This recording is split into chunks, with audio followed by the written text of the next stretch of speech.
तो चलिए दोस्तों, आज का जो क्लास होने वाला है आप सभी स्टूडेंट के लिए बहुत ही खास होने वाला है, क्योंकि आज के जो इस क्लास में हम लोग करने वाले हैं क्लास 12th फिजिक्स का टॉप 45 बीबीआई ऑब्जेक्टिव क्वेश्चन का क्लास करने वाले हैं दोस्तों, जो आप सभी स्टूडेंट के लिए बहुत ही जो है खास है, क्योंकि इसमें से जो है पिछले कुछ वर्षों से लगातार पूछे जाने वाले प्रश्न हैं दोस्तों। तो इसीलिए आप लोग जो भी स्टूडेंट अगर 2024 में एग्जाम देना चाहते हैं तो आप लोग जो इस क्लास को भूल से भी मिस नहीं कीजिएगा दोस्तों, इन तक देख लीजिएगा और क्लास में ही हर एक क्वेश्चन को याद कर लीजिएगा, ठीक है दोस्तों। और जो भी स्टूडेंट को अगर पीडीएफ फ्री में चाहिए तो आप लोग टेलीग्राम चैनल जरूर ज्वाइन हो जाइएगा, ठीक है। तो चलिए दोस्तों, हम लोग क्लास को शुरू करते हैं। देखते हैं सबसे पहला क्वेश्चन क्या है। देखिए सबसे पहला क्वेश्चन क्या है दोस्तों कि परिपथ का गुण जो विद्युतीय ऊर्जा को ताप में बदलता है कहलाता है। देखिए परिपथ का वह गुण जो विद्युतीय ऊर्जा को जो है ताप में बदलता है तो वो क्या कहलाता है, तो आप सभी को याद रखना है दोस्तों, वो प्रतिरोध कहलाता है। क्या कहलाता है? प्रतिरोध कहलाता है। प्रतिरोध किसे कहते हैं? जो विद्युत ऊर्जा को ताप में बदलता है, उसे ही हम लोग प्रतिरोध कहते हैं। तो राइट आंसर क्या होगा? ऑप्शन नंबर ए होगा। नेक्स्ट क्वेश्चन देखते हैं। दूसरा नंबर क्या है दोस्तों कि किसी चालक में, देखिए कोई भी चालक में विद्युत धारा के प्रवाह का कारण है। देखिए कोई भी चालक में जो विद्युत धारा का प्रवाह होता है तो उसका कारण क्या है दोस्तों, तो आप सभी को याद रखना है, उसका कारण है तापक्रम में अंतर। देखिए तापक्रम में अंतर होगा तभी जो है विद्युत धारा के प्रवाह का कारण होता है। राइट आंसर क्या होगा? ऑप्शन नंबर बी होगा, ठीक है दोस्तों। नेक्स्ट क्वेश्चन देखते हैं। तीसरा नंबर क्या है दोस्तों कि यदि दो सेल जिनके विद्युत वाहक बल E1 तथा E2 हो और उन सेलों से विभवमापी के तार पर संतुलन की लंबाई क्रमशः L1 तथा L2 हो तो क्या होगा। तो देखिए दोस्तों, ये क्वेश्चन आपका पूछा गया क्वेश्चन है, इंपॉर्टेंट क्वेश्चन है। याद रखिएगा कि जब भी दो सेल जिनके विद्युत वाहक बल E1 तथा E2 हो और उनमें जो सेलों से विभवमापी के तार पर संतुलन की लंबाई जो है इतना दिया हुआ रहे तो उसका जो मान होता है ना दोस्तों, वो होता है क्या? E1/E2 इक्वल टू L1/L2 होता है। तो राइट आंसर क्या होगा? ऑप्शन नंबर बी होगा। याद रखिएगा दोस्तों, भूलिएगा नहीं, इसका राइट आंसर क्या होगा? ऑप्शन नंबर बी होगा। नेक्स्ट क्वेश्चन देखते हैं। 4 नंबर क्या है दोस्तों कि इलेक्ट्रॉन वोल्ट द्वारा मापा जाता है। देखिए इलेक्ट्रॉन वोल्ट द्वारा जो मापा जाता है वो क्या मापा जाता है? क्या आवेश मापा जाता है? क्या विभवांतर मापा जाता है? ऑप्शन सी देखिए धारा मापा जाता है, डी में ऊर्जा। तो आप सभी को पता ही होगा दोस्तों, इलेक्ट्रॉन वोल्ट द्वारा जो मापा जाता है ईवी द्वारा, मतलब कि इलेक्ट्रॉन वोल्ट द्वारा जो मापा जाता है वो क्या मापा जाता है? तो ऊर्जा मापा जाता है, मतलब कि एनर्जी मापा जाता है। तो राइट आंसर क्या होगा? ऑप्शन नंबर डी होगा। नेक्स्ट क्वेश्चन देखते हैं। 5 नंबर क्या है दोस्तों कि ऋणावेश का प्रवाह होता है। देखिए ये क्वेश्चन आपका पूछे जाएंगे दोस्तों, इन दो में से एक क्वेश्चन पूछे जाएंगे, एक धनावेश का प्रवाह और दूसरा ऋणावेश का प्रवाह। इन दो में से एक 100% पूछे जाएंगे। तो आप लोग को याद रखना है दोस्तों, ऋणावेश का प्रवाह जब भी पूछे तो ऋणावेश का जो प्रवाह होता है ना वो निम्न विभव से उच्च विभव की ओर होता है, और धनावेश का प्रवाह जो होता है वो उच्च विभव से निम्न विभव की ओर होता है। तो हम लोग को यहाँ ऋणावेश पूछा है तो ऋणावेश का याद रखना है, ऋणावेश का होता है निम्न विभव से उच्च विभव की ओर। राइट आंसर क्या होगा? ऑप्शन नंबर ए होगा। नेक्स्ट क्वेश्चन देखते हैं। 5 नंबर क्या है दोस्तों कि ताप वैद्युत युग्म में यानी प्रवाहित धारा को कहते हैं। मोस्ट इंपॉर्टेंट क्वेश्चन है दोस्तों, ये सब्जेक्टिव में भी पूछे जाते हैं कि ताप वैद्युत युग्म में प्रवाहित धारा को क्या कहते हैं। तो आप सभी को याद रखना है सीबेक धारा कहते हैं। अगर सब्जेक्टिव में पूछ दे कि सीबेक धारा किसे कहते हैं तो आप सभी को याद रखना है दोस्तों, सब्जेक्टिव में पूछा गया क्वेश्चन है कि सीबेक धारा किसे कहते हैं, तो आप सभी को याद रखना है ताप वैद्युत युग्म में प्रवाहित धारा को सीबेक धारा कहते हैं। राइट आंसर क्या होगा? ऑप्शन नंबर ए होगा, ठीक है, भूलिएगा नहीं दोस्तों। राइट आंसर ऑप्शन नंबर ए। नेक्स्ट क्वेश्चन 7 नंबर क्या है दोस्तों कि व्हीटस्टोन ब्रिज का व्यवहार किया जाता है। देखिए व्हीटस्टोन ब्रिज का जो व्यवहार किया जाता है तो क्या मापने में किया जाता है? क्या विद्युत वाहक बल, क्या धारा, ऑप्शन सी देखिए प्रतिरोध, डी में है आवेश। तो राइट आंसर क्या होगा दोस्तों? तो व्हीटस्टोन ब्रिज का जो व्यवहार किया जाता है वो प्रतिरोध मापने में किया जाता है। तो राइट आंसर क्या होगा? ऑप्शन नंबर सी होगा, ठीक है, याद रखना है। नेक्स्ट क्वेश्चन 8 नंबर क्या है दोस्तों कि ताप वैद्युत युग्म में एक साधन है जो रूपांतरित करता है। देखिए ताप वैद्युत युग्म में एक साधन है जो रूपांतरित करता है। तो क्या रूपांतरित करता है? तो आप सभी को याद रखना है, वो जो रूपांतरित करता है ना वो विद्युत ऊर्जा को उष्मा में जो है रूपांतरित करता है। राइट आंसर ऑप्शन नंबर ए। नेक्स्ट क्वेश्चन 9 नंबर क्या है दोस्तों, पूछा गया क्वेश्चन है, इंपॉर्टेंट क्वेश्चन है, याद रखिएगा। किसी चालक का विशिष्ट प्रतिरोध होता है। तो देखिए दोस्तों, कोई भी चालक का विशिष्ट प्रतिरोध तब बढ़ता है जब उनका अनुप्रस्थ काट क्षेत्रफल जो ना वो घटता है, ठीक है। Right answer option number D. Next question देखते हैं 10 नंबर क्या है दोस्तों कि किसी चालक के संवहन वेग VD तथा आरोपित विद्युत क्षेत्र E के बीच संबंध है। ये क्वेश्चन मोस्ट इंपॉर्टेंट क्वेश्चन है दोस्तों, हर साल पूछे जाते हैं कि कोई भी चालक के संवहन वेग और तथा आरोपित विद्युत क्षेत्र जो है E हो तो उनके बीच संबंध जब भी पूछे तो आप सभी को याद रखना है VD समानुपाती E होता है। Right answer option number B. Next question देखते हैं 11 नंबर कि जब किसी धातु का प्रतिरोध बढ़ाया जाता है तब जो है उसकी चालकता एवं प्रतिरोध का गुणनफल। देखिए जब भी कोई धातु का प्रतिरोध बढ़ाएंगे ना दोस्तों तब उसकी जो चालकता एवं प्रतिरोध होता है ना वो बढ़ जाता है। राइट आंसर क्या होगा? ऑप्शन नंबर ए होगा, भूलिएगा नहीं दोस्तों। राइट आंसर ऑप्शन नंबर ए, याद रख लेना है, ये सब क्वेश्चन 100% पूछे जाएंगे। नेक्स्ट क्वेश्चन 12 नंबर कि समान लंबाई और 10 ओम के समान प्रतिरोध वाले 4 तार है वो चार तार जो है वर्गाकार आकृति में जुड़े हैं तो वर्ग के दो विपरीत कणों के बीच जो तुल्य होगा तो तुल्य प्रतिरोध क्या होगा? तो आप सभी को याद रखना है दोस्तों, उनमें जो तुल्य प्रतिरोध होगा ना वो 40 ओम होगा। Right answer option number B. Next question देखते हैं 13 नंबर मोस्ट इंपॉर्टेंट क्वेश्चन है, पूछा गया क्वेश्चन है कि 40 वाट तथा 60 वाट के दो बल्ब श्रेणी क्रम में जोड़े जाए तो वो जो है उनकी सम्मिलित शक्ति होगी। तो श्रेणी क्रम का बात जब भी आए तो आप सभी को याद रखना 24 वाट होगी। Right answer option number D. Next question देखते हैं 14 नंबर विद्युत धारा का मात्रक होता है। तो विद्युत धारा का मात्रक के बारे में आप सभी को पता होगा कि विद्युत धारा का मात्रक जो होता है वो एम्पियर होता है और आवेश का जो होता है वो कूलम होता है और फैराड जो होता है वो विद्युत धारिता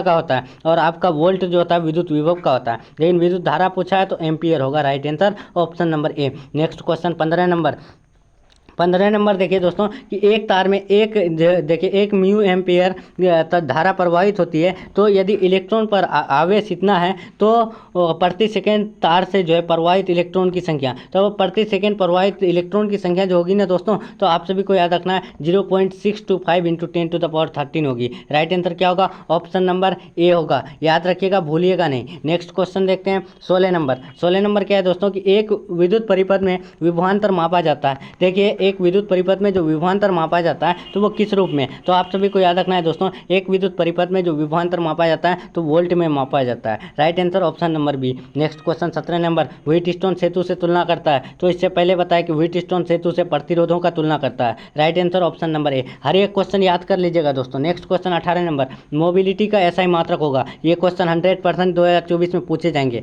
ये मोबिलिटी का एसआई यूनिट जो है आपको 100% पूछे जाएंगे, याद रखिएगा। मोबिलिटी का एसआई मात्रक जो होता है ना वो एम्पियर मीटर पर न्यूटन होता है। राइट आंसर ऑप्शन नंबर ए। नेक्स्ट क्वेश्चन देखते हैं 19 नंबर विद्युत वाहक बल की बीमा होती है। देखिए दोस्तों बीमा से आप लोग का 5 मार्क्स पूछे जाते हैं, बीमा और एसआई मात्रक से, तो इसीलिए आप लोग को याद रखना है विद्युत वाहक बल की जो बीमा होती है वो आपका mL2T⁻³ I⁻⁻1 होता है। Right answer option number D. ये क्वेश्चन आपका पूछा गया क्वेश्चन है, इंपॉर्टेंट क्वेश्चन है। नेक्स्ट क्वेश्चन 20 नंबर कि 1 किलोवाट घंटा किसके बराबर होता है? देखिए दोस्तों 1 किलोवाट घंटा जो है वो किसके इक्वल होता है, कितने जूल के बराबर होता है? तो आप सभी को याद रखना है 1 किलोवाट घंटा जो है 3.6 × 10⁻6 जूल के इक्वल होता है। Right answer option number D. Next question 21 number most important question है दोस्तों कि स्वस्थ मनुष्य के शरीर का विद्युत प्रतिरोध होता है। देखिए इसमें बच्चे कंफ्यूज हो जाते हैं कि 50,000 ओम दें या फिर 10,000 ओम होगा। तो आप सभी को बस कंफर्म कर याद करना है कि स्वस्थ मनुष्य के शरीर का जो विद्युत प्रतिरोध होता है ना वो 10,000 ओम होता है। Right answer option number B. Next question देखते हैं। नेक्स्ट क्वेश्चन आपका 22 नंबर क्या है दोस्तों? 10 एम्पियर की धारा एक तार से 10 सेकेंड तक प्रवाहित होती है। यदि तार का विभवांतर 15 वोल्ट हो तो किया गया कार्य होगा। तो उनमें जो किया गया कार्य होता है ना दोस्तों वो 1500 जूल होता है। राइट आंसर क्या होगा? ऑप्शन नंबर सी होगा, भूलिएगा नहीं, याद कर लीजिएगा। नेक्स्ट क्वेश्चन 23 नंबर 23 क्या है दोस्तों? 5 ओम के एक तार से जिसका विभवांतर 7 वोल्ट है 20 मिनट तक धारा प्रवाहित होती है तो उत्पन्न ऊष्मा होगी। ये क्वेश्चन आपका नेक्स्ट ईयर पूछा गया क्वेश्चन है, इंपॉर्टेंट क्वेश्चन है, याद रखिएगा। उसमें 2800 कैलोरी होती है। राइट आंसर क्या होगा? ऑप्शन नंबर डी होगा। नेक्स्ट क्वेश्चन देखते हैं 24 नंबर कि विद्युत परिपथ की शक्ति होती है। तो विद्युत परिपथ की शक्ति क्या होती है दोस्तों? तो वो होती है V²/R होती है। तो राइट आंसर कौन सा होगा? ऑप्शन नंबर सी होगा। क्या होगा? V²/R होगा। तो right answer option number C. Next question 25 क्या है दोस्तों कि एम्पियर घंटा मात्रक है। देखिए एम्पियर घंटा जो मात्रक होता है वो किसका मात्रक होता है? तो एम्पियर घंटा जो मात्रक होता है ना वो आवेश का मात्रक होता है। Right answer option number B. Next question देखते हैं 26 क्या है दोस्तों कि व्हीटस्टोन सेतु से तुलना करता है। देखिए व्हीटस्टोन सेतु से जो तुलना करता है वो किसका, तो इससे पहले बताया कि प्रतिरोधों का। राइट आंसर ऑप्शन नंबर ए। नेक्स्ट क्वेश्चन 27 नंबर, निम्नलिखित में कौन शक्ति की इकाई नहीं है? तो शक्ति की जो इनमें से इकाई नहीं है ना दोस्तों, वो है आपका एम्पियर इंटू ओम। एम्पियर इंटू ओम जो है वो कौन नहीं, वो जो है यानी शक्ति की इकाई नहीं है। Right answer option number D. Next question देखते हैं 28 नंबर। 28 नंबर क्या है दोस्तों कि प्रतिरोध का ऐसा ही मात्रक होता है। देखिए प्रतिरोध का जो ऐसा ही मात्रक होता है आप सभी को याद रखना है, वो होता है क्या, ओम होता है। हेनरी किसका होता है, तो अन्योन प्रेरकत्व या फिर स्व प्रेरकत्व का होता है। ठीक है, विद्युत धारा का जो होता है एम्पियर होता है, और चुंबकीय फ्लक्स का जो होता है वेबर होता है, लेकिन ओम जो होता है वो प्रतिरोध का होता है। Right answer option number D. Next question 29 number, most important question है कि प्रतिरोध का बीमा है। देखिए प्रतिरोध का जो बीमा होता है वो क्या होता है, तो आप सभी को याद रखना है प्रतिरोध का बीमा Ml2T⁻³ A⁻−2 होता है। राइट आंसर ऑप्शन नंबर ए। नेक्स्ट क्वेश्चन देखते हैं 30 नंबर। 30 नंबर क्या है दोस्तों कि किसी तार का प्रतिरोध R, लंबाई L, अनुप्रस्थ काट का क्षेत्रफल A तथा विशिष्ट प्रतिरोधक क्यों हो, तब क्या होता है, तो आप सभी को याद रखना है तब जो होता है ना दोस्तों R बराबर ρL/A होता है। यानी ऐसे भी याद रख सकते हैं रोले मतलब ρL और बाई ए। ठीक है दोस्तों, तो ऐसे याद रखिएगा। राइट आंसर क्या होगा, ऑप्शन नंबर ए होगा। नेक्स्ट क्वेश्चन देखते हैं। नेक्स्ट क्वेश्चन आपका क्या है 31 नंबर 31 नंबर की पर विशिष्ट प्रतिरोध या प्रतिरोधकता का मात्रक होता है। देखिए विशिष्ट प्रतिरोध या प्रतिरोधकता का जब भी मात्रक पूछे तो आप सभी को याद रखना है दोस्तों, विशिष्ट प्रतिरोध या प्रतिरोधकता का जो मात्रक होता है ना वो ओम मीटर इनवर्स 1 होता है। Right answer option number D. Next question देखते हैं। नेक्स्ट क्वेश्चन क्या है दोस्तों, विशिष्ट प्रतिरोध या प्रतिरोधकता का बीमा क्या होता है? तो विशिष्ट प्रतिरोध या प्रतिरोधकता का जो बीमा होता है ना वो Ml3T⁻³ A⁻−2 होता है। राइट आंसर ऑप्शन नंबर ए। नेक्स्ट क्वेश्चन 33 नंबर 33 नंबर, दो विद्युत क्षेत्र रेखाएं एक दूसरे को किस कोण पर काटती है? देखिए दोस्तों दो विद्युत क्षेत्र रेखाएं, ठीक है, वो जो है किस रेखा पर काटेगी, तो आप सभी को याद रखना है किस कोण पर काटती है, क्या 90 डिग्री, 45 डिग्री, 30 डिग्री या फिर 90 डिग्री, या फिर 90 डिग्री या फिर नहीं काटती है। तो आप सभी को याद रखना है दोस्तों दो विद्युत क्षेत्र रेखाएं जो होती है ना वो एक दूसरे को कभी नहीं काटती है। ठीक है दोस्तों, याद रखना है दो विद्युत क्षेत्र रेखाएं क्या करती है, एक दूसरे को कभी नहीं काटती है। राइट आंसर क्या होगा, ऑप्शन नंबर डी होगा। नेक्स्ट क्वेश्चन देखते हैं 34 नंबर, किसी वस्तु पर आवेश की न्यूनतम मात्रा कम नहीं हो सकती है। देखिए कोई भी आवेश पर जो है ना, कोई भी वस्तु पर जो आवेश की न्यूनतम मात्रा जो है कम नहीं हो सकती है, तो वो कितने से, तो आप सभी को याद रखना है 1.6 × 10⁻⁻19 कूलाम से कभी कम नहीं हो सकती है। तो राइट आंसर ऑप्शन नंबर ए। नेक्स्ट क्वेश्चन देखते हैं 35 नंबर। 35 नंबर क्या है दोस्तों कि एक ही पदार्थ के धातु के दो गोले ए तथा बी दिए गए हैं तथा एक पर प्लस क्यों आवेश है तथा दूसरे पर माइनस क्यों आवेश दिया गया हो, तो क्या होगा। देखिए एक पदार्थ है, धातु के दो गोले हैं और उनमें जो है ए तथा बी दिया गया है,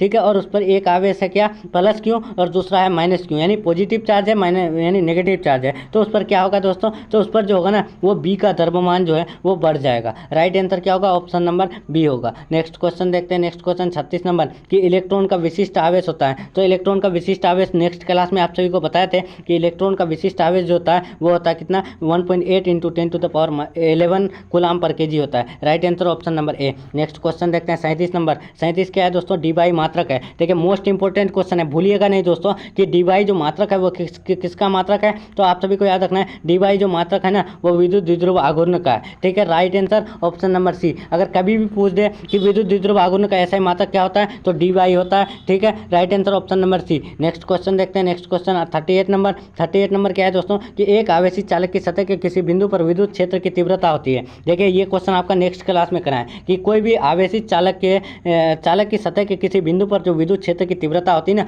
वो सतह के लंबवत होती है। Right answer option number B. Next question देखते हैं 39 नंबर कि एक कूलाम आवेश बराबर होता है। तो एक कूलाम आवेश किसके इक्वल होता है दोस्तों, तो आप सभी को पता होगा एक कूलाम आवेश जो बराबर होता है ना वो 3 × 10⁻9 ESU के इक्वल होता है। तो हम लोग यहाँ पर 2.99 × 10⁻9 ESU लगाएंगे। राइट आंसर क्या होगा, ऑप्शन नंबर ए। लगभग में 3 के करीब है। Right answer option number A होगा। नेक्स्ट क्वेश्चन देखते हैं 40 नंबर। 40 नंबर क्या है दोस्तों कि यदि गोले पर जो आवेश है ना, गोले पर आवेश आपका 10 माइक्रोकूलाम है, ठीक है, उसके बाद उसकी सतह पर जो विद्युतीय फ्लक्स होगा तो क्या होगा दोस्तों, तो जब भी गोले पर आवेश 10 माइक्रोकूलम हो और उसकी सतह पर विद्युतीय फ्लक्स देना, तो आप सभी को याद रखना है उसका विद्युतीय फ्लक्स जो होगा 36 पाई × 10⁻4 न्यूटन मीटर स्क्वायर पर कूलम होता है। राइट आंसर ऑप्शन नंबर ए। नेक्स्ट क्वेश्चन देखते हैं। Next question 41 number. 41 क्या है दोस्तों, आवेश का ऐसा ही मात्रक होता है। तो आवेश का ऐसा ही मात्रक इससे पहले बताया कि आवेश का ऐसा ही मात्रक जो होता है वो कूलम होता है। विद्युत विभव का वोल्ट होता है, विद्युत धारा का एम्पियर होता है, और जो फैराड होता है विद्युत धारिता का होता है। विद्युत धारिता का क्या होता है दोस्तों, फैराड होता है, और विद्युत धारा का एम्पियर होता है, विद्युत विभव का वोल्ट होता है, और विद्युत आवेश का कूलाम होता है। तो हम लोग को आवेश पूछा है, right answer option number D होगा। ठीक है, याद रखिएगा। Next question 42 number. 42 क्या है दोस्तों कि आवेश की बीमा है। आवेश की जो बीमा होती है वो क्या होती है, तो आप सभी को याद रखना है दोस्तों, आवेश की बीमा जो होती है एटी होती है और एसआई मात्रक कूलाम होती है। Next question 43 number. 43 क्या है दोस्तों कि इलेक्ट्रॉन पर आवेश बराबर होता है। तो इलेक्ट्रॉन पर आवेश क्या होता है दोस्तों, तो आप सभी को इससे पहले बताया कि इलेक्ट्रॉन पर आवेश जो होता है वो 1.66 इंटू 10⁻⁻19 कूलम होता है। राइट आंसर क्या होगा, ऑप्शन नंबर बी होगा। ठीक है दोस्तों, याद रखना है इलेक्ट्रॉन पर आवेश बराबर जो होता है वो किसके बराबर होता है, तो 1.6 इंटू 10⁻⁻19 कूलम के इक्वल होता है। ठीक है, right answer option number B. Next question देखते हैं दोस्तों, लास्ट क्वेश्चन हम लोग का देखते हैं 44 नंबर। 44 नंबर क्या है दोस्तों कि निम्नलिखित में से किसका अस्तित्व संभव नहीं है। देखिए इनमें से जो है किसका अस्तित्व संभव नहीं है दोस्तों। देखिए अस्तित्व मतलब क्या कि एक इलेक्ट्रॉन पर कितने आवेश होते हैं, एक इलेक्ट्रॉन पर कितना आवेश होते हैं दोस्तों, तो 1.6 इंटू 10⁻⁻19 कूलम होता है। तो यहाँ पर देखिए 1.6 इंटू 10⁻⁻19 से डिवाइड जो है कौन नहीं होगा, यानी किससे जो है अस्तित्व नहीं होगा। तो आप सभी को बता दें दोस्तों वो 2.4 इंटू 10⁻⁹